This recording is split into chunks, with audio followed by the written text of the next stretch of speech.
ஓம் சக்தி. உலகமெல்லாம் சக்தி நெறி ஓங்க வேண்டும். ஒவ்வொருவர் மனக்குறையும் நீங்க வேண்டும். அன்னை, நான் சொல்லும் பணியை முழு மனத்துடன் செய்தால் அதுவே தவம் என்று அன்னை கூறுகிறாள். உண்மையான அன்புக்கும் தொண்டுக்கும் என் அருளாட்சி உண்டு.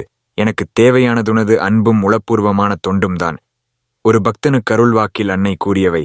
மகனே, பல காலமாக என்னை முழுமையாக நம்பி இந்த மண்ணில் 18 முறை இருமுடி செலுத்துகிறாய். நீ என்னிடம் வரும்போதெல்லாம் எதையும் என்னிடம் கேட்காதே என்று நான் கூறியதற்கு ஒப்ப என்னிடம் எதையும் கேட்காமல் இருக்கிறாய். உனக்கு இதுவரை மற்றவர்களுக்கு கொடுத்தது போல வளமான வசதியான வாழ்க்கை, வீடு, நிலம், பொன் பொருள் போகங்களை நான் தரவில்லை.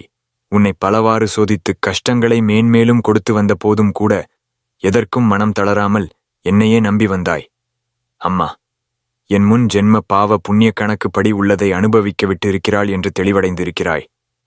அம்மா, நம்மை கைவிட மாட்டாள் என்ற பூரண நம்பிக்கையோடு சரணாகதி அடைந்து தொண்டு செய்து வரும் உனக்கு நான் கொடுத்தருளப் போவது முக்தி. பிறப்பு இறப்பு ஆகிய இரட்டைகளிலிருந்து நீக்கி நிரந்தரமாக உன்னை என்னுடன் இணைத்துக் கொள்ளவே உனக்குச் சோதனைகள். இதற்கு முன் முற்பிறவிகளில் நீ செய்த சிற்சில சஞ்சித வினை, இப்பிறவியில் இப்போது அனுபவிக்கிற பிராரப்த வினை, வரவிருக்கிற ஆகாமிய வினை ஆகிய கர்மாக்களை எல்லாம் அழித்து உன்னை என்னோடு சேர்த்துக் கொள்ளப் போகிறேன். அதற்கு ஏற்றபடி ஆத்ம சுத்தியுடன் செயல்படு. உத்தரவு என்றாளாம் அன்னை. ஓம் சக்தி.